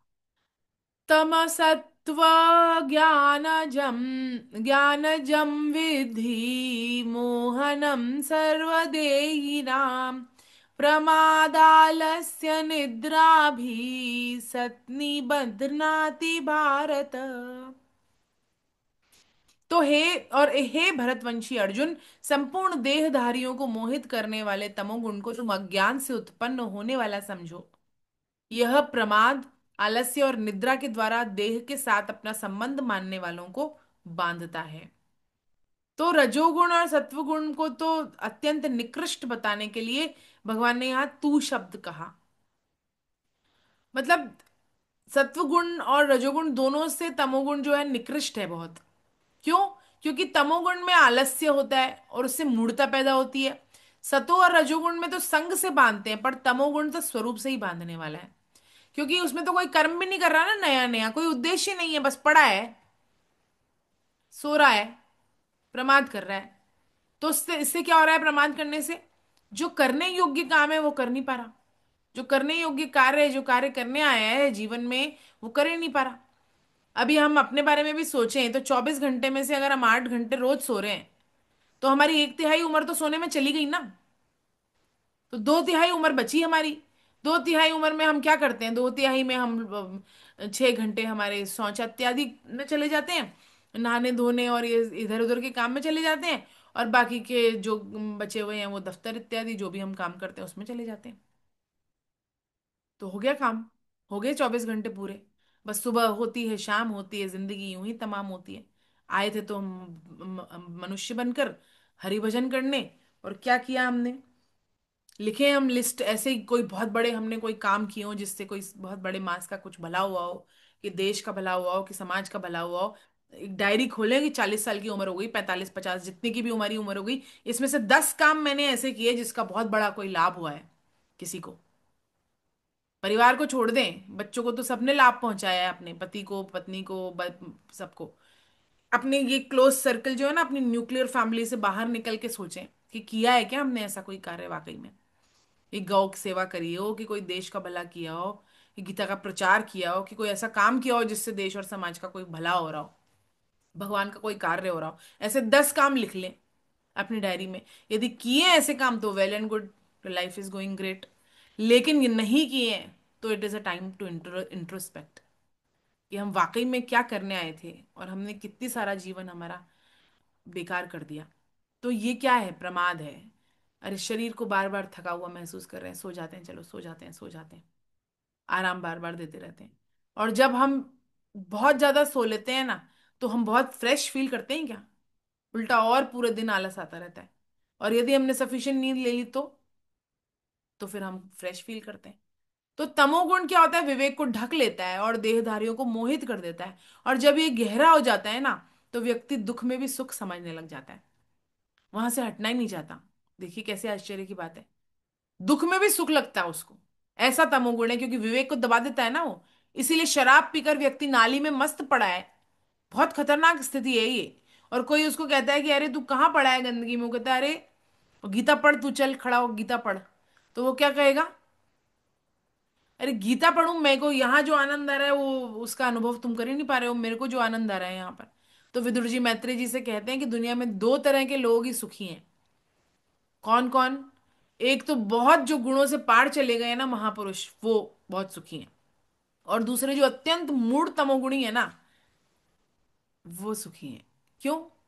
क्योंकि उनको दुख में सुख का अनुभव हो रहा है। जैसे दुनिया में कई लोग कहते हैं ना, अरे मैं क्या करना है, मैं गीता पढ़ने से हमारी जिंदगी तो बहुत बढ़िया चल रही है, हमें तो आज तक कोई कमी नहीं आई, भगवान की आवश्यकता ही नहीं है हमको। तो ये महातमोगुणी है, क्योंकि इनको पता ही नहीं है कि दुख में है। इनको पता ही नहीं है कि ये बार बार 84 का चक्कर काटने वाले हैं। इनको आनंद आ रहा है उसी स्थिति में। जैसे ये इसकी तुलना स्वामी जी ने की है नाली में पड़े हुए शराबी से। जो जिनको लगता है हम संसार में बहुत सुखी हैं, तो वो ही नाली में पड़े हुए शराबी को भी लगता है। तो फिर वो सही है क्या? क्योंकि हमको हमारा विवेक जागृत है, तो हमको लगता है कि नहीं नहीं, नाली में पड़ा हुआ शराबी तो दुखी है बेचारा, फिर भी वो कह रहा है सुखी है, इसका मतलब नशे में है। तो हम भी नशे में हैं। हमको संसार का मद है, हम संसार के मद में हैं। वो शराब के मद में, हम संसार के मद में हैं। तो इससे बाहर निकलना है, ये तमोगुण है। अधिकांश मनुष्य अपने अपना जो मूल्य अमूल्य समय है उसको व्यर्थ के कामों में नष्ट कर देते हैं, न करने वाले काम को करते हैं। और बिना काम से अधिक पैसा ले लेना, जैसे हम लगता है कि अरे पूरे दिन कौन दुकान खोलेगा, कौन व्यापार चलाएगा, 5 6 घंटे चलाओ और उसके बाद ज्यादा ज्यादा पैसे ले लो सबसे, ताकि कमाई हो जाए, क्योंकि कमाई का टारगेट तो बड़ा है। लेकिन आलस्य के कारण बड़ा ज्यादा लंबा काम नहीं करना। तो ताश चौपड़ खेलेंगे जबरदस्ती, नाटक सिनेमा देखेंगे, आजकल वो रील्स देखेंगे, और बीड़ी सिगरेट आदि में धन खर्च करेंगे, व्हाट्सएप फेसबुक इत्यादि में खूब समय व्यतीत करेंगे। और गलत चीजों का भक्षण करेंगे, अभक्ष्य का भक्षण करेंगे, शराब मांस, ये भक्षण, ये सब तमोगुण के लक्षण है। तो उन्हें मानव जीवन के लक्ष्य के बारे में जानने की कोई अभिलाषा नहीं है। कोई उनको, वो जानना ही नहीं चाहते कि लक्ष्य क्या है मानव जीवन का, यही लक्ष्य है, खाओ पियो ऐश करो, उनको ये लगता है। तो तमोगुण की अधिकता क्या होती है? प्रमाद कहलाता है। और तमोगुण के कारण व्यक्ति के जीवन के उद्देश्य के बारे में, इसलिए बार बार स्वामी जी कहते हैं अपना उद्देश्य पहचानो। आज ही मैंने स्वामी जी के सुबह सुबह प्रवचन में सुना, स्वामी जी ने कहा कि मैं कभी भी पेट भर के सोया ही नहीं। मुझे याद नहीं है कि मैं अपने पेट भर के कभी सोया हूं, कि हाँ मैं 10 घंटे सो लिया, 12 घंटे, बढ़िया, आज तो मैं बहुत बढ़िया सोया, मुझे लगता है। और जबकि कितने साल जिए वो, 105 वर्ष, फिर भी उनको ये लगता था कि अरे कितना कीमती समय मैं सोने में व्यर्थ गवा दूंगा इसे। और कम सोने से या भगवान का नाम लेने से उनकी उम्र कम हो गई क्या? एक समय भोजन करते थे उससे उनकी उम्र कम हो गई क्या? उनका स्वास्थ्य खराब हो गया क्या उससे? बढ़िया ही रहा उनका स्वास्थ्य तो। 105 वर्ष हम में से कौन जी लेगा? हम तो अच्छा ही खा रहे हैं, काजू बादाम खा रहे हैं, 8 घंटे सो रहे हैं। फिर किसको ज्यादा लाभ हो रहा है? जो कम खा रहा है उसको हो रहा है, कि हमको हो रहा है जो बढ़िया खा रहा है, जो ज्यादा सो रहा है? ऐसे ही वो जो अभी अनिरुद्ध दास जी, अधिकारी प्रभु, 101 वर्ष जन्मदिन मनाया उन्होंने अभी। और एक समय भोजन करते हैं और 3 लाख नाम लेते हैं रोज भगवान के। एक समय भोजन करते हैं, और भोजन में भी बहुत सीमित सब। ऐसा कोई नहीं है कि पौष्टिक मल्टीविटामिन गोलियां खा रहे हो। और हम तो सारा दिन ये सब कर रहे हैं, फिर भी हमारा नहीं। इसका अर्थ क्या है? आध्यात्म से हमारी उम्र भी बढ़ती है, स्वस्थ भी शरीर रहता है, सब कुछ होता है उससे। लेकिन इसी से हम दूर भाग रहे हैं, और हम सोच रहे हैं कि भौतिक करने से हमको कुछ लाभ मिल जाएगा। तो ये जो है ना, पशुवत कार्य है ये। 4 कामों में यदि हम अपना जो है कर रहे हैं। जैसे एक बकरी है, बूचड़ खाने में खड़ी हुई है, और उसका गला कटने वाला है थोड़ी देर बाद, और 2-3 उसकी बहनें जो थी बकरियां, उसका गला कट चुका है पहले ही। लाइन में लगी है, देख रही है, और घबरा भी रही है कि अरे ये कटी मरी मेरे सामने सामने ही। उसके बाद तुरंत जैसे ही उसका नंबर आने वाला था ना, उसके पहले जाके वो उसका जो टेंशन है वो दूर हो जाए ना। जैसे बच्चे को इंजेक्शन लगवाने से पहले माँ क्या कहती है, उसको टॉफी चॉकलेट खिलाती है, इधर उधर माँ मन बहला देती है उसका। वैसे ही जो वो बूचड़ खाने का मालिक होता है, उसको हरी हरी घास खिला देता है। तो वो भूल जाती है कि अरे ये बकरी मरी है अभी। चिंता विंता सब दूर हो जाती है, खास घास खाने में लग जाती है। 1 मिनट बाद उसके गले पे आरी चलने वाली है, लेकिन वो भूल जाती है। तो वो तो मूड योनी में आई है ना। तो हम कहेंगे कैसी मूर्ख बकरी है, तो हम भी वैसे ही हैं, हमारे गले पे भी मृत्यु की तलवार लटकी हुई है। कभी 30 साल का व्यक्ति जा रहा है, कभी 35 साल का व्यक्ति जा रहा है, कभी 20 साल का व्यक्ति जा रहा है, कोई उम्र नहीं, कोई दिन नहीं फिक्स। लेकिन फिर भी हम सोच रहे हैं हम तो जीते जा रहे हैं, हम तो जीने वाले हैं, हमें कौन मृत्यु आने वाली है। तो फिर मृत्यु को भुलाकर प्राय हम यही करते हैं। मनुष्य और पशु में विवेक का ही अंतर है, और यदि विवेक का सदुपयोग नहीं कर रहे हैं तो हम पशु तुल्य ही हैं। तो विवेक से ही जिज्ञासा पैदा होती है, अथा तो ब्रह्म जिज्ञासा। ब्रह्म सूत्र का पहला पद है ये, कि हमारी जीवन का उद्देश्य क्या है, कि हमारे अंदर ब्रह्म को प्राप्त करने की, उसके बारे में जानने की ये जिज्ञासा हो। और यदि नहीं है तो हमारे अंदर प्रमाद है। और आजकल लोग कहते हैं अरे माला फेरने से क्या होता है, हम तो 24 घंटे भगवान का नाम लेते हैं। अच्छे काम करो, बस कुछ नहीं होता। तो ये एक आलस्य, आलस्य के कारण करते हैं ये। राष्ट्रव्यापी समस्या है आलस्य। तो ये हमको बहुत सोचना चाहिए। और तमोगुण विवेक को ढक देता है। एक बार एक राज्य में एक बहुत सुंदर कहानी है। एक बार एक राज्य में एक रानी का हार चोरी हो जाता है। तो राजा उसकी खूब खोज करवाता है, मिलता ही नहीं है, मिलता ही नहीं है, मिलता ही नहीं है। फिर जब उसका उसका राजा मुख्य राजमार्ग से गुजरने वाले जो चौराहे होता है ना, वहां पर सैनिक खड़ा कर देता है, और कहता है इस चौराहे से निकलने वाले सबके ना 5-5 जूते मारो। फिक्स कर लेता है कि भाई किसी ने तो चुराया ही होगा इसमें से, सबका गेट बंद कर दो चौराहे, और जो भी निकले ना ऐसे उसको 5-5 जूते मारो। जब तक कि 9 लखा हार का सुराग नहीं मिल जाए ना, तब तक मारो। तो नगर का मुख्य चौराया था, वो लोग दिन भर आते जाते रहते थे वहां से। अब रुक रुक कर वो बहुत भीड़ हो जाती थी, 5-5 जूते खा के जाना है सबको, क्योंकि तो लाइन लग जाती थी। अपने गंतव्य स्थान पर जा रहे हैं, कोई नौकरी में जा रहा है, कोई व्यवसाय में जा रहा है, सब देर हो जाती, लेट हो जाती है, क्योंकि लाइन में खड़े रहना पड़ेगा, राजा जी तो 5 जूते खिला के ही भेजेंगे। तो वो क्या करते हैं कि एक प्रार्थना पत्र लिखते हैं राजा के लिए। और क्या लिखते हैं कि कृपया कृपया जूते मारने वालों की संख्या बढ़ा दी जाए। तो जूते मारने वालों की यदि संख्या बढ़ा दी जाएगी तो हम जल्दी जल्दी जूते खा के अपने काम पे जाएंगे। तो ये क्या है? ये तमोगुण है। ऐसी मूढ़ता लेकर आता है वो, समस्या के वास्तविक निदान की बजाय हम और घृणित और पापमयी परिस्थिति में सुख का अनुभव करने लग जाते हैं, और सोचते हैं बस यही तमोगुण है, इसी यही परिभाषित है। तो वास्तव में कोई भी गुण स्वतंत्र रूप से अच्छा और बुरा नहीं होता। असली बात क्या है, कि हम उस गुण को उपयोग करके भगवान जो है, भगवान की प्राप्ति कर पा रहे हैं कि नहीं, भगवान के जीवों की सेवा कर पा रहे हैं नहीं, वह गुण हमें कृष्ण के सम्मुख कर रहा है या नहीं, ये है मूल बात, है ना। तो ये तीनों गुणों के बारे में बोला। अब क्या कह रहे हैं? सत्वं सुखे संजयति रज कर्मणि भारत ज्ञानमावृत्य तु तमः प्रमादे संजयत्ययुत। हे भरतवंशोद्भव अर्जुन, सत्वगुण सुख में रजोगुण कर्म में लगाकर मनुष्य पर विजय करता है, परंतु तमोगुण ज्ञान एवं प्रमाद में लगाकर मनुष्य पर विजय प्राप्त करता है। विजय पर ज्ञान को ढककर एवं प्रमाद में लगाकर मनुष्य पर विजय प्राप्त कर लेता है। तो ये जो है क्या कह रहे हैं कि सतोगुण साधक को सुख में लगाकर विजय पाता है। तात्पर्य क्या है कि सतोगुण आने पर साधक के सुख में आसक्ति हो जाती है, और वह आसक्ति साधक को बांध देती है। फलस्वरूप साधक गुणों से ऊंचा उठ नहीं पाता, गुणातीत हो नहीं पाता, वहां अटक जाता है, एकदम एंड मोमेंट पे आके अटक जाता है ना। मतलब बस आने ही वाला है गुणातीत अवस्था, लेकिन वहां पर ही वो रुक गया, वो बैठ गया। बद्रीनारायण आने ही वाला था, अब थक गया लेकिन वहीं बैठ गया, तो बद्रीनारायण जा ही नहीं रहा। तो फिर क्या होएगा। एक मैडम थी हमारे क्लास में, गीता की क्लास में, तो वो कह रही कि बस मेरे यहाँ से दिख रहा था मेरे को कि ये बस आ गया केदारनाथ, लेकिन मेरी हिम्मत नहीं हुई कि मैं चढ़ जाऊं अब, और तो कर नहीं पाई उसके दर्शन। या कोई और मंदिर का बता रही थी, ऊंचाई पर था तो सब तो चले गए और वो नहीं गई। इतनी लंबी यात्रा गई, इतना लंबा उन्होंने पूरा सब कुछ ट्रैवल किया, लेकिन जब अंत समय में वो बस मिलने ही वाला था ना वो मंदिर के दर्शन, तो वो आगे नहीं गई 5 कदम। बस वहां ही से किसी ने जल लाके और उनको वहां का पिला दिया जल। तो ये कैसा है, ये वैसा ही है सतोगुण, सतोगुण में रमण कर लेना। कि सतोगुण बहुत पास है गुणातीत अवस्था के, लेकिन वह ऊंचा उठने से रोक देता है। क्यों? क्योंकि सुख में लगाकर विजय प्राप्त कर लेता है। और मनुष्य को दूसरा जो है वो कर्म करना अच्छा लगता है। जैसे छोटा बच्चा है ना, लेटे लेटे भी हाथ पैर चलाता रहता है, तो उसे बहुत अच्छा लगता है, इसीलिए तो चलाता है वो।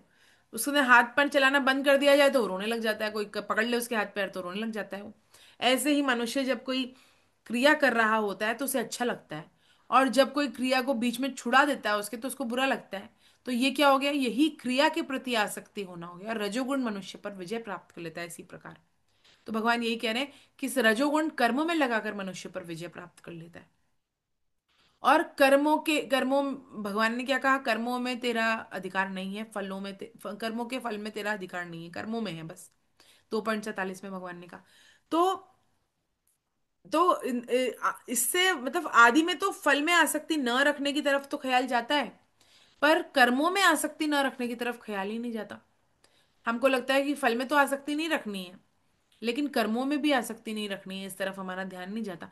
क्योंकि सब लोग बस कर्मण्येव अधिकारस्ते माँ फलेषु कदाचन यहाँ तक पढ़ लेते हैं, है ना। इसके बाद का श्लोक क्या कहता है, यही तो कहता है कि कर्मों में भी तेरी आसक्ति ना हो, कर्म ना करने में भी तेरी रुचि ना हो। यानी कि कर्मों में भी आसक्ति नहीं है हमको, कर्मासक्ति और फलासक्ति दोनों से छूटना है। तो तेरी कर्म न करने में भी आसक्ति ना हो, या जो योगारूढ़ होना चाहता है निष्काम भाव से, उसमें कर्म कारण है। निष्काम भाव से कर्म करना उसमें कारण है। तो जो योगारूढ़ होना चाहता है ना, योगारूढ़ का मतलब गुणातीत ही है एक तरह से, योग में आरूढ़ होना, यानी कि गुणातीत जैसा ही हो गया वो भी, है ना, उसी का पर्यायवाची हो गया। तो 2.47 में और 6.3 में भी भगवान ने कहा योगारूढ़ होना चाहता है उसको क्या करना है, निष्काम भाव से कर्म करना है। तो इस पर उसका विचार नहीं होता कि कर्म तो करना ही चाहिए, लेकिन करना कैसे है। तो जब कर्म करता है तो उसमें प्रियता पैदा हो जाती है, तो उसमें आसक्ति पैदा हो जाती है, तो फिर कर्म से बंध जाता है, फल से नहीं बंधा। तो रजोगुण बांध देता है। लेकिन हमें साधक को ये ध्यान रखना है कि हम ना तो हमको कर्म में बंधना है, ना ही हमें फल में बंधना है। तो साधक की कर्तव्य कर्म करने में तत्परता तो होनी चाहिए, पर कर्मों में आसक्ति प्रियता का आग्रह नहीं होना चाहिए। जैसे भगवान राजसूय यज्ञ में गए, तो राजसूय यज्ञ में उनके खूब पैर धुलाए पांडवों ने, उनको खूब उनकी आरती उतारी, तिलक किया, और मुख्य अतिथि थे वो, चीफ गेस्ट। और जब खाना परोसा गया तो भगवान को क्या ड्यूटी मिली, पत्तल उठाना, जूठी। कोई हमारे यहाँ वीआईपी आए तो सबसे पहले हम उसको खाना खिलाएंगे, और बाद में हम कहेंगे हम खाना खा रहे हैं, अब जूठी पत्तल तू उठा ले। कह सकते हैं हम ऐसा? सोच भी नहीं सकते हम ऐसा। लेकिन भगवान दिखाते हैं, भगवान कहते हैं कि कर्मों में आसक्ति नहीं होनी चाहिए हमें। और भगवान उसको जीवंत उदाहरण देते हैं, जहां वो खुद वीआईपी चीफ गेस्ट बन के गए ना, वहां वो जूठी पत्तल भी उठा कर आ गए। तो ये भगवान बताते हैं कि कर्मों में तत्परता होनी चाहिए, और कर्मों के प्रति आसक्ति, प्रियता और आग्रह नहीं होना चाहिए। तो तमोगुण विवेक को ढक लेता है, जिससे उसमें सत्व, सत और असत, कर्तव्य अकर्तव्य का ख्याल नहीं आता। सत्वगुण जब तमोगुण ढक लेता है तो। और ज्ञान को ढककर तमोगुण मनुष्य को प्रमाद में लगाता है। जिससे मनुष्य अपने कर्तव्यों का पालन नहीं कर पाता, यही तमोगुण का विजयी करना है। क्या कह रहे हैं यहाँ पर भगवान? तमोगुण ज्ञान को ढककर एवं प्रमाद में लगाकर मनुष्य पर विजय प्राप्त कर लेता है। तो विवेक को ढक देता है तमोगुण, और फिर क्या करता है? प्रमाद में लगा देता है। अरे सोता रहे, खाट तोड़ता रहे। कई लोग पूरी जिंदगी खाट तोड़ते रहते हैं, कुछ नहीं कर रहे, घर में हेल्प नहीं कर रहे, कुछ नहीं कर रहे, ना घर का काम कर रहे हैं ना बाहर का काम कर रहे हैं, बस पड़े हैं। पड़े पड़े पूरी जिंदगी चली गई और उनको वही अच्छा लगने लग जाता है। फिर उसके बाद उनको कितना ही सुनाया जाए, धक्का दिया जाए, कुछ भी किया जाए, लेकिन उनको प्रमाद इतना अच्छा लग रहा है कि उनको कर्तव्यों का पालन कर ही नहीं पाते फिर वो। तो ये तमोगुण का विजयी होना है। 10वें श्लोक में क्या कहा भगवान ने? कि हे भरतवंशोद्भव अर्जुन, रजोगुण और तमोगुण को दबाकर सत्वगुण बढ़ता है, और सत्वगुण और तमोगुण को बढ़ाकर दबाकर रजोगुण बढ़ता है। वैसे ही सत्वगुण और रजोगुण को दबाकर तमोगुण बढ़ता है। यानी कि एट अ टाइम एक गुण बढ़ा हुआ रहता है ना। जैसे कि हम सो रहे हैं, उस समय ना तो हमको हम सत्वगुण अच्छा लगेगा, और ना ही हमें कोई क्या कहते हैं, पैसा रुपया अच्छा लगेगा, बंधन से छुटकारा पाना अच्छा लगेगा ना उस समय तो हमको। तो हमें क्या लगेगा, जब उस टाइम तमोगुण बढ़ा हुआ है, निद्रा आ रही है, कोई बहुत बड़ी पार्टी चल रही है, खूब सारे लोग आए हुए हैं, लेकिन भयंकर नींद आ रही है हमको। तो हमें क्या लगेगा, अरे छोड़ो ये सब, कोई बढ़िया नहीं लग रहा कुछ भी, बस सोना है मुझे तो अभी इस समय। तो जब तमोगुण बढ़ा हुआ होता है तो रजोगुण और सत्वगुण दब जाता है उस समय। और जब सत्वगुण बढ़ा हुआ हो, तो अभी हम गीता पढ़ रहे हैं, तो हम सोच रहे हैं नींद के बारे में, हम सोच रहे हैं रुपया कमा लेंगे, यानी कि अब सत्वगुण बढ़ा हुआ है। तो जब सत्वगुण बढ़ा हुआ है तो क्या हो गया, रजोगुण दब गया और तमोगुण भी दब गया, दोनों दब गए। आलस्य प्रमाद भी नहीं आ रहा, और हमको रुपया पैसा और हमको ये नए नए कर्म करने की इच्छा भी नहीं हो रही। तो जब सत्वगुण बढ़ा हुआ है तो दोनों दब जाते हैं। और जब रजोगुण बढ़ा हुआ है, जब हम रुपया कमा रहे हैं, हम बहुत दुकान में बैठे हुए हैं, खूब अच्छा व्यापार चल रहा है हमारा, खूब सारे ग्राहक आ रहे हैं, इनकम हो रही है खूब बढ़िया, प्रमोशन की पार्टी हो रही है, कुछ भी हो रहा है ऐसा, तो फिर क्या होगा? तब हमें क्या रजोगुण बढ़ा हुआ है, या बेटी का विवाह है घर में, या बेटे का विवाह है घर में, कोई पार्टी चल रही है बढ़िया, तो क्या होगा, रजोगुण बढ़ा हुआ है उस समय, ऐशो आराम, बढ़िया बढ़िया चीजें, ये सब अच्छा लग रहा है हमको। दा उस समय तो नींद भी नहीं आ रही, ना उस समय हमको भगवान का नाम अच्छा लग रहा है। तो उस टाइम सत्वगुण भी दब गया और तमोगुण भी दब गया और रजोगुण बढ़ा हुआ है। तो भगवान यही कह रहे हैं यहाँ पर कि तमोगुण और रजोगुण को दबाकर तो सत्वगुण बढ़ता है, सत्वगुण और तमोगुण को दबाकर रजोगुण बढ़ता है, वैसे ही सत्वगुण और रजोगुण को दबाकर तमोगुण बढ़ता है। तो हमें दबाना किसको है? हमें सत्व को बढ़ाना है, क्योंकि तो सत्व को बढ़ाने के लिए करना क्या है, दबाना किसको है, रजो और तमो को। तो उनको लिमिट कर देना है, उसको लिमिट कर देना है। बल्कि जो संत महात्मा होते हैं उनका तो तमोगुण तो फिर भी होता है भाई, 2-4 घंटे तो सोते ही होंगे, लेकिन रजोगुण बिल्कुल नहीं होता, धीरे धीरे कम होता चला जाता है रजोगुण। तो इस पर प्रश्न होता है कि बांधने वाले ये गुण करते क्या है? इसके उत्तर में भगवान बताते हैं कि बढ़ा हुआ गुण मनुष्यों पर विजय प्राप्त करता है और उसे बांध देता है। 14.9 में बताया ना भगवान ने। फिर प्रश्न होता है कि विजय कैसे करता है? इसके उत्तर में कृष्ण यहाँ कह रहे हैं कि दो गुणों को दबाकर एक गुण बढ़ जाता है, तो इसका अर्थ क्या हो गया, विजय प्राप्त कर लेता है उन पर। तो अतः इस प्रक्रिया का क्रम क्या हुआ, दो गुणों को दबाकर एक गुण बढ़ जाता है और बढ़ा हुआ गुण मनुष्य पर विजय प्राप्त करता है, विजय करके मनुष्य को बांध देता है। और बढ़े हुए गुण के लक्षण क्या है, इसका वर्णन अब भगवान कर रहे हैं आगे, कि कैसे पता चले हमको कौन सा गुण हमारे अंदर बढ़ा हुआ है। ये भगवान 11वें श्लोक में बता रहे हैं, या हमारे अंदर बढ़ा है या किसी पर भी, किसी के भी बढ़ा हुआ है। तो जब इस मनुष्य शरीर में सब द्वारों, इंद्रियों और अंतःकरण में प्रकाश, स्वच्छता, विवेक प्रकट हो जाता है, तब यह जानना चाहिए कि सत्वगुण बढ़ा हुआ है ना। तो समय भी होता है एक दिन का जिसमें कि सत्वगुण ज्यादातर बढ़ा रहता है। जैसे ब्रह्म मुहूर्त में, उस समय में ना तो हमको बहुत ज्यादा कमाई वमाई की सूझ रही होगी, ना ही हमें कोई निद्रा प्रमाद आ रहा होगा, उस टाइम अच्छे अच्छे विचार आएंगे, भगवान की बातें अच्छी लगेंगी, पूजा पाठ अच्छा लगेगा, है ना, ये सब अच्छा लगेगा।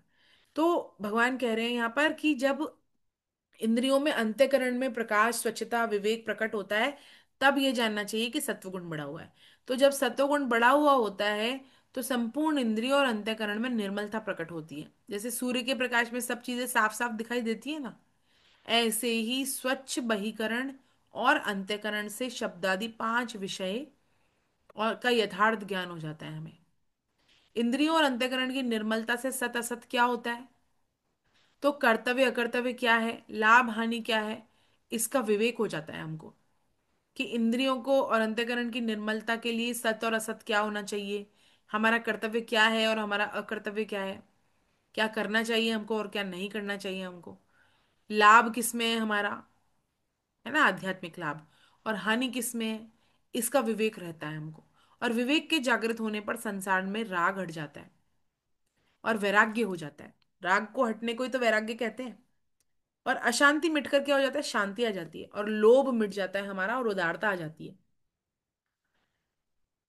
उदारता कब आती है, देने का भाव कब आता है, जब हमारा लोभ नहीं हो तभी तो आएगा देने का भाव। नहीं तो हमें लगेगा जैसे अब कोई दिवाली के टाइम पर किसी को कहे कि घर की सफाई करो और तुम सूट निकाल दो, दे दो सारे अपने, तो हम क्या करते हैं, कितना मुश्किल हो जाता है ना, जो लोभी हो ना व्यक्ति, उसके लिए बड़ा मुश्किल हो जाता है कि दो चार साड़ियां निकाल के और काम वाली बाई को दे दे। तब उसको सब अच्छी लगेंगी, सब अच्छी लगेंगी उसे, एक भी वो निकाल के नहीं देना चाहेगा। क्यों, लोभ बढ़ा हुआ है ना, लोभ बढ़ जाता है। लेकिन जैसे ही लोभ मिट गया तो क्या होगा, अपनी अपनी बिटिया को देना हो तो किसी को साड़ी तुरंत तुरंत बढ़िया बढ़िया निकाल के देंगे, उदारता आ जाएगी। तो लोभ मिटने से उदारता उदारता आती है हमारे अंदर। तो यही कह रहे हैं भगवान यहाँ पर कि विवेक प्रकट होता है, और तब हमें जानना चाहिए कि हमारा सत्वगुण बढ़ा हुआ है।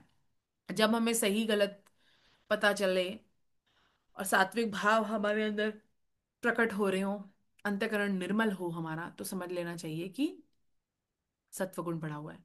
अब कह रहे हैं, हे भरतवंशी में श्रेष्ठ अर्जुन, रजोगुण के बढ़ने पर क्या होता है, रजोगुण बढ़ा हुआ हो तब कैसे पता चले, तब तब हे भरतवंश में श्रेष्ठ अर्जुन, रजोगुण के बढ़ने पर लोभ प्रवृत्ति, कर्मों को आरंभ, अशांति और स्पृह, ये वृत्तियां पैदा होती हैं हमारे अंदर। तो जब इस तरह की वृत्तियां आ रही हूं हमारे अंदर, तो हमें समझ जाना चाहिए कि हमारे अंदर कौन सा भाव बढ़ा हुआ है, रजोगुण बढ़ा हुआ है।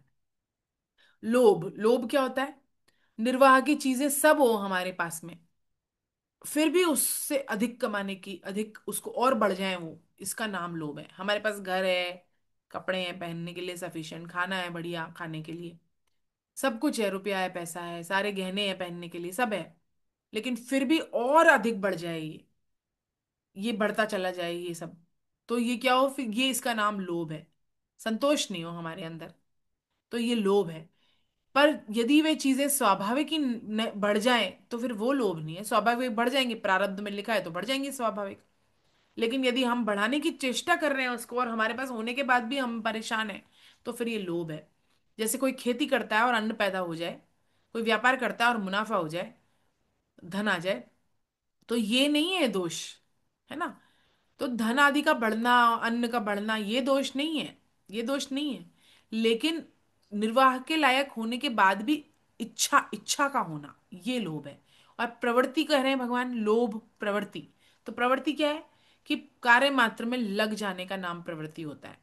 प्रवृत्ति और निवृत्ति, कर्म कर्म योग के जो मार्ग है ना उसको कहते हैं प्रवृत्ति मार्ग, और जो ज्ञान योग का मार्ग है ना उसको कहते हैं निवृत्ति मार्ग, है ना। तो प्रवृत्ति मार्ग कौन सा है, कर्मयोग का, कर्मयोग का मार्ग। तो कर्मयोग का मार्ग क्यों, क्योंकि कर्मों में लगकर भगवान की प्राप्ति हो रही है, योग हो रहा है, इसलिए उसका नाम है प्रवृत्ति मार्ग। प्रवृत्त हो रहे हैं हम कर्मों में तब हो रही। और निवृत्ति मार्ग कौन सा हो गया, ज्ञान में कर्मों से निवृत्त हो जाते हैं, कर्मों से निवृत्त होके फिर हम, जैसे हम सेवा निवृत्ति कहते हैं ना, रिटायरमेंट को, तो सेवा से निवृत्त हो गए, जो दफ्तर की सेवा कर रहे थे उससे निवृत्त हो गए, तो ये निवृत्ति मार्ग हो गया। तो ये निवृत्ति। तो प्रवृत्ति का अर्थ है कार्य में लग जाना, और इसका नाम है प्रवृत्ति। तो और राग द्वेष रहित होने होकर कार्य करना दोषी नहीं है। यदि हम राग और द्वेष से रहित होकर फिर कार्य करें तो दोषी नहीं है। प्रत्युत सुख आराम धन की इच्छा को लेकर यदि कार्य में प्रवृत्त हुआ जाए ना, तो फिर वह दोषी, वह दोषी है। और आरंभ कहा भगवान ने, कर्मों का आरंभ होना। आरंभ का अर्थ क्या है, धनी और बड़ा कहलाने के लिए, मान प्रशंसा आदि पाने के लिए नए नए कर्म करना, नए व्यापार को शुरू करना, आदि कर्मों का आरंभ करना, इसको कहते हैं। तो प्रवृत्ति और आरंभ में अंतर है। क्या अंतर है, प्रवृत्ति में भी तो यही कर रहे हैं, लेकिन परिस्थिति के आने पर किसी कार्य में प्रवृत्ति होती है और किसी कार्य से निवृत्ति हो जाती है, परिस्थिति आए तो। जैसे मान लो कि बच्चा बड़ा हो गया, उसको सिखाना है व्यापार कैसे करना है ना, और पिताजी गद्दी पे बैठ रहे थे अब तक, तो पिताजी पिताजी गद्दी पे बैठ के काम करे जाएंगे तो क्या हो जाएगा, बेटा तो सीख ही नहीं पाएगा कभी। तो फिर क्या करना पड़ेगा? निवृत्त होना पड़ेगा उस काम से। तो परिस्थिति कैसी आई अब कि बेटे को सिखाना है, उसको आना चाहिए काम, तो फिर क्या हो गया? परिस्थिति ऐसी आई तो उस काम में प्रवृत्त हो गए। जब जरूरत है तो आज बच्चा बीमार है, चलो आज तो ऑफिस में बैठेंगे उसके, काम करेंगे उसकी, तो ये कौन सा हो गया? परिस्थिति आई तो कार्य में प्रवृत्त हो गए, परिस्थिति आई तो कार्य से निवृत्त हो गए। सास बहू में ये होना चाहिए। सास सास को कुछ कुछ काम में जब बहू को तकलीफ हो रही हो, नई बहू आई है, उसको तकलीफ हो रही है कार्य करने में, तो प्रवृत्त हो जाए काम में, उस वक्त वो मदद कर दे उसकी। और नहीं, नहीं अगर उसको तकलीफ हो रही है, वो कार्य कर रही है, तो इंडिपेंडेंट छोड़ दे, बार बार जाके नहीं, निवृत्त हो जाए वहां से, गद्दी छोड़े अपनी। ऐसे ही बहू को करना चाहिए सासू माँ के लिए। तो ये हर घर में यदि प्रवृत्ति और निवृत्ति को के अनुसार कर्म किए जाएंगे ना, तो फिर रिश्ते अच्छे हो जाएंगे, आसान हो जाएंगे, है ना। तो कई बार हम लोग प्रवृत्त कब होते हैं? जब दूसरे की गलती निकालनी हो तब तो प्रवृत्त होते हैं। और निवृत्त कब होते हैं? जब अब छुटकारा पाना हो, आलस से प्रमाद हो रहा हो, तब कि हमें नहीं करना है काम, इसी को करने दो, तब हम निवृत्त होते हैं। लेकिन यहाँ उल्टा कह रहे हैं स्वामी जी। और फिर कह रहे हैं कि आरंभ, आरंभ वही है, धनी धनी धनी और बड़ा कहलाने के लिए, मान प्रशंसा आदि पाने के लिए नए नए कर्म करना। और अशांति, अशांति का क्या अर्थ है? इच्छा अनुसार धन नहीं प्राप्त हो, यश नहीं प्राप्त हो, प्रतिष्ठा नहीं प्राप्त हो, तो अंतःकरण में क्या हो जाती है? अशांति हो जाती है। यार मैं तो ये चाहता था, मुझे ये प्राप्त नहीं हुआ, हलचल हो जाती है। तो इच्छा का त्याग करने से अशांति नहीं रहती। यदि इच्छा ही नहीं हो तो हमें प्राप्त हो कि नहीं हो, कई लोग बड़े संतोषी होते हैं, तो उनको मान बढ़ाई मिली तो ठीक, आगे की गद्दी मिल गई तो ठीक। भाई कोई बहुत बड़ा है वहां पर, उस पद पे है कोई, और आगे की सीट नहीं मिली, तो परेशान हो गए, अशांत हो गए, क्योंकि वो जो है थी यश प्रतिष्ठा वो मिली नहीं। और नहीं तो कई लोग बड़े शांत होते हैं, वो पीछे जहां भी सीट मिल रही है वहां जाके बैठ गए। कई बार देखते हैं, अरे ये इतने बड़े व्यक्ति ऐसे बीच में बैठे हुए हैं लोगों के, तो वो कैसे अशांत नहीं है अंदर से? जब मिलनी थी तो मिल गई, नहीं मिलनी थी तो कोई बात नहीं। तो यह इच्छा का त्याग हो जाए यदि मान बढ़ाई की और किसी भी चीज की, तो फिर अशांति नहीं होती। और स्प्राह, स्प्राह का अर्थ क्या है? परवाह, परवाह। जैसे भूख लगने पर अन्न की, प्यास की, जल की परवाह होती है, आवश्यकता होती है। वास्तव में भूख प्यास आदि दोषी नहीं होते, पर ज्ञान दोषी होता है ना। पर सॉरी, इनका ज्ञान दोषी नहीं होता कि मुझे भूख लग रही है या फिर मुझे जल चाहिए, प्यास लग रही है, पर अन्न जल आदि मिल जाए, ऐसा मिले ऐसा ना मिले, तो ये है दोष। इच्छा करना दोष है। तो स्पृह का मतलब क्या हो गया? कि प्राप्त करने की इच्छा होना। ये प्राप्त, अमुक अमुक व्यक्ति चीज प्राप्त होनी चाहिए, ऐसे ऐसे प्राप्त होनी चाहिए, रोटी तो बहुत चुपड़ी हुई मिलनी चाहिए, ये तो बढ़िया गरम मिलना चाहिए खाने पीने में। तो ये जो है ना, ये भूख मिटाने के लिए नहीं हो रहा है, ये तो स्प्रा हो गई है ना। सिर्फ भूख मिटाने के लिए तो ठंडी रोटी में भी हो जाएगा काम। जरूरी नहीं है कि बहुत बढ़िया ही कोई डिश मिले तभी काम होएगा, है ना। लेकिन प्यास मिटाने के लिए भी हो जाएगा, लेकिन हमको चाहिए बढ़िया, तो ये स्प्रा हो गया। फिर कह रहे हैं भगवान कि हे कुरुनंदन, तमोगुण के बढ़ने पर अप्रकाश, अप्रवृत्ति और प्रमाद, मोह, ये वृत्तियां पैदा होती हैं। तो अब भगवान तमोगुण के बारे में बता रहे हैं। अभी तक तो भगवान ने बताया रजोगुण और सत्वगुण, सत्वगुण का। अब भगवान तमोगुण का बता रहे हैं। तो क्या होता है? अप्रकाश, अप्रवृत्ति तथा प्रमाद और मोह। तो अप्रकाश में क्या है? तमोगुण के बढ़ने पर विवेक लुप्त हो जाता है, समझने की शक्ति लुप्त हो जाती है, इसी को यहाँ पर अप्रकाश कहा गया है। और अप्रवृत्ति, आवश्यक कार्य करने की रुचि नहीं रहती, निरर्थक बैठे रहने की, पड़े रहने का मन करता है, यह सब अप्रवृत्ति का काम है।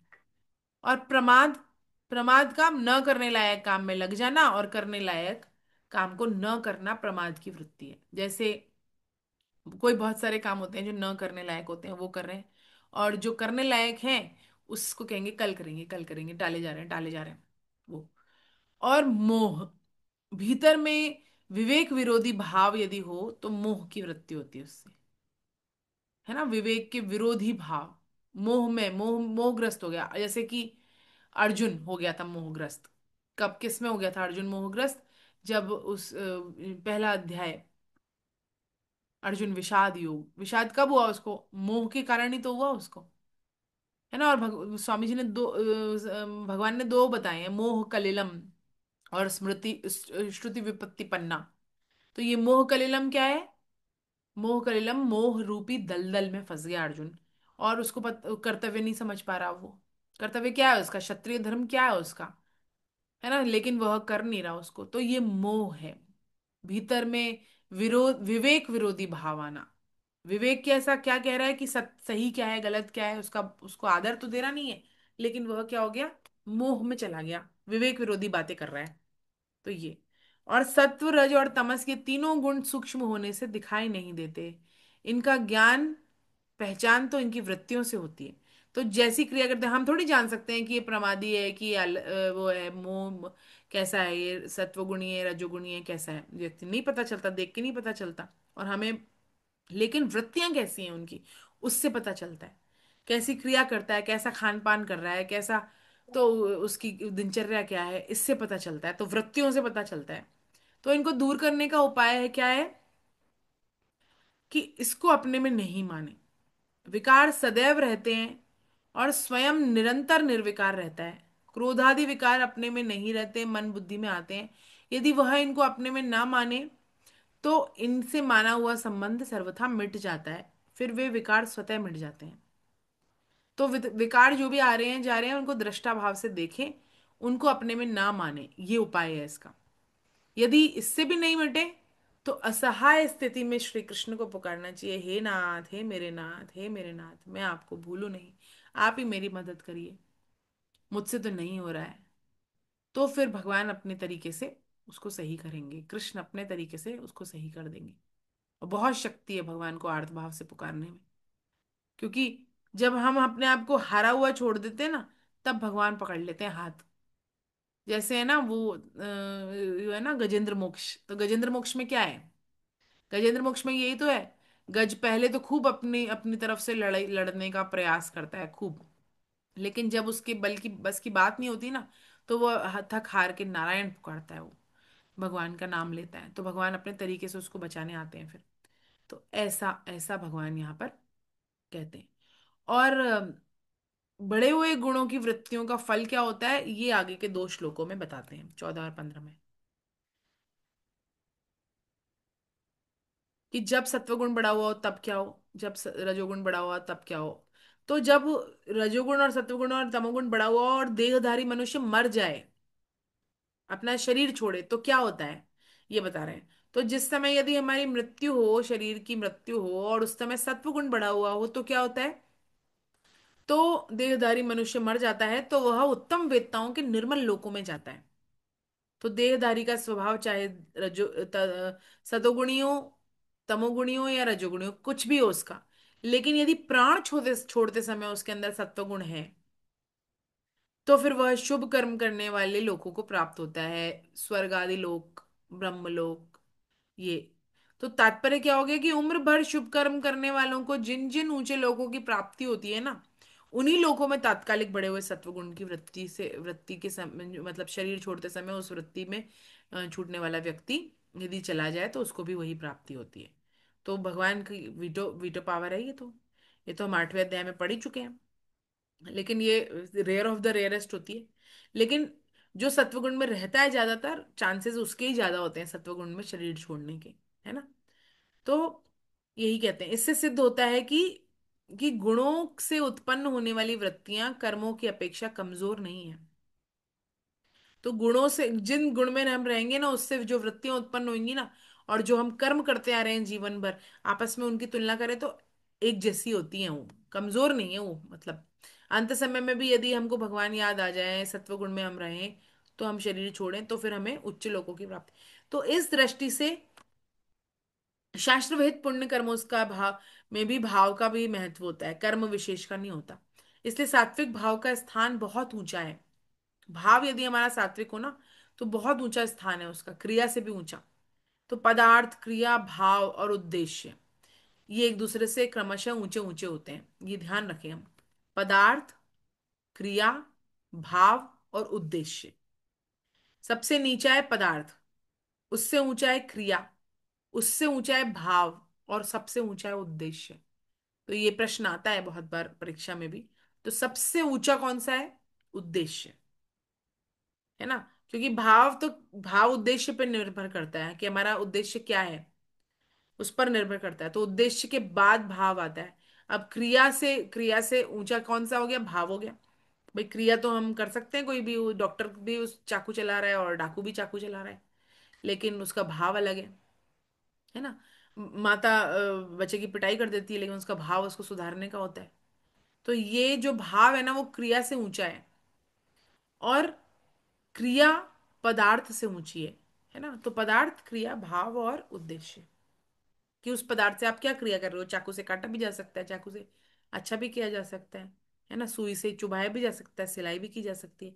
तो पदार्थ जो है उससे ऊंची क्रिया होती है। क्रिया से ऊंचा भाव होता है, और भाव से ऊंचा उद्देश्य होता है। तो यहाँ पर एक शंका हो सकती है कि जो लोग उम्र भर शुभ कर्म करने वालों शुभ कर्मों को करने वाले प्राप्त होते हैं, वे अंतकाल में सात्विक गुण वाले भाव के कैसे हो सकते हैं। ये 8.6 में भगवान कह चुके हैं, है ना। विशेष छूट है भगवान की। अब जो है ना, तो भगवान की ऐसी ही छूट है।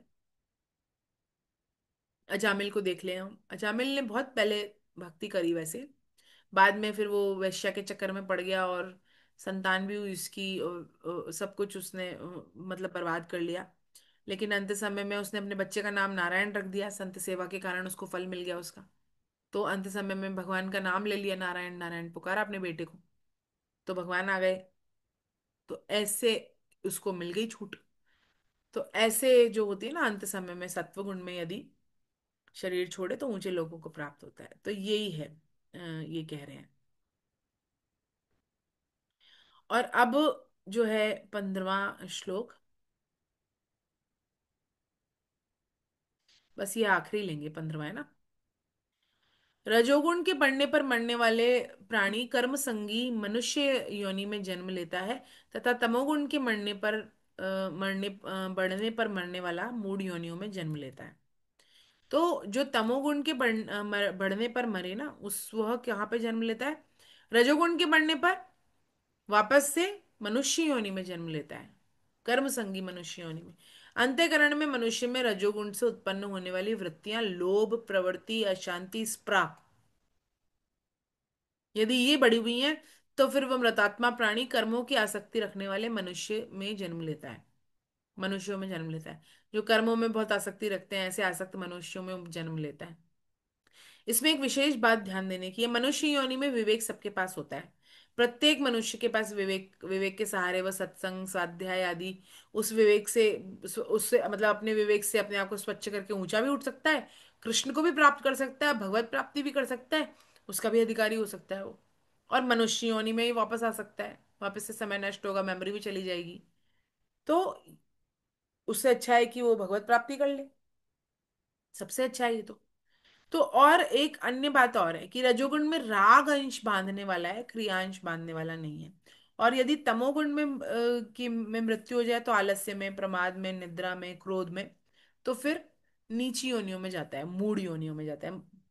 कीट पतंगा या कोई जानवर इत्यादि बनता है, नरकों में भी जा सकता है। तो इस प्रकार से ये बताया गया है। तो अब अगला 16वें से हम आगे पढ़ेंगे बाद में।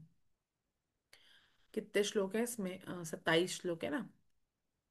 हाँ, तो बस अगले क्लास में इसको पूर्ण कर देंगे। तो आज 15 श्लोक हम पढ़ पाए। हरे कृष्णा। आज कोई क्लास भी 10-15 मिनट लेट स्टार्ट हुई थी, तो ठीक है, अच्छे से हो गए काफी। चलिए कीर्तन कर लेते हैं। सविता मैम, आप करवाओ कीर्तन। हरि शरणम, हरि शरणम, हरि शरणम, हरि शरणम। हरि शरणं हरि शरणं हरि शरणं हरि शरणं न भूले हम हरि के, हम हरि शरणम, हरि शरणम। न भूले हम हरि के हम हरि शरणं हरि शरणं चाहे सुख की छटा छाए, चाहे दुख की घटा छाए। चाहे सुख की घटा छाए, चाहे दुख की घटा छाए। खुशी हो या हजारों गम, हरि शरणम, हरि शरणम। खुशी हो या हजारों गम, हरि शरणम, हरि शरणम। ना दुनिया में कोई अपना, ये सब एक रात का सपना। ना दुनिया में कोई अपना, है सब एक रात का सपना। सत्य है वह अमर प्रियतम, हरि शरणम, हरि शरणम। सत्य है वो अमर प्रीतम, हरि शरणम, हरि शरणम। प्रेम की ज्योत जग जाए, विरह की आग लग जाए। प्रेम की ज्योत जग जाए, विरह की आग लग जाए। फिर पर से प्रेम की रिमझिम, हरि शरणम, हरि शरणम। निर्बल से प्रेम की रिमझिम, हरि शरणम, हरि शरणम। यही है विनती अपनी, यही है आरज़ू अपनी। यही है विनती अपनी, यही है आरज़ू अपनी। हरि का हो के निकले दम, हरि शरणम, हरि शरणम। हरि का हो के निकले दम, हरि शरणम, हरि शरणम। हरि शरणम, हरि शरणम, शरणम, हरि हरि शरणम, शरणम, हरि हरि शरणम। शरणम। हरे हरे कृष्णा, हरे कृष्णा, हरे कृष्णा। नाम संकीर्तनम यस्य नाम संकीर्तनस्य सर्व पाप प्रणाशनम, सर्व पाप प्रणाशनम। प्रणामो दुःख समनस्तम, नमामि हरिं परम। प्रणामो प्रणामो दुःख समनस्तं नमामि हरिं परम्। बोलो वृंदावन हरि बिहारी लाल की, जय बोलो जय बांके बिहारी लाल लाल की, की जय। जय बोलो जय अर्जुन के सखा भगवान श्री कृष्ण की, जय जय हो, बोलो जय मीरा के गिरधर नागर की, जय जय हो, बोलो जय वृषभानुसुता राधा रानी की, जय हो, जय बोलो जय जनक नंदिनी सीता मैया की, जय जय हो, बोलो जय मर्यादा पुरुषोत्तम भगवान श्री राम की, जय जय हो, बोलो चक्र जय चूड़ामणि वेद व्यास जी महाराज की, जय जय कानक संजीवनी की, जय जय हो, श्रीमद् जय भगवत गीता की, जय गौ जय माता की, जय धरती माता की, जय जय हो, गंगा जय मैया की, जय हो, यमुना मैया की, जय जय हो, सब जय संतों की, जय जय सब भक्तों जय की, जय जय जय अनंत कोटि वैष्णव वृंद की, जय जय हो, आज के आनंद की जय हो, जय जय हो। हो। हरि बोल, जय जय श्री राधे श्याम कृष्णा। हरे कृष्णा। अभी सभी हरे साथियों को चरण कृष्णा वंदना। सभी को हरे कृष्णा। हरे कृष्णा। हरे कृष्णा, हरे कृष्णा। अगली क्लास में मिलते हैं अपन। हरे। मम्मी वो पहले दो ना, वो आगे है। आज तो लिंक का पता ही नहीं लगा वो आपका हाँ, निपटा। आज वो क्या वो है कि ये किसी ने है। 3 बजे क्लास ली थी, बाद में मुझे बताया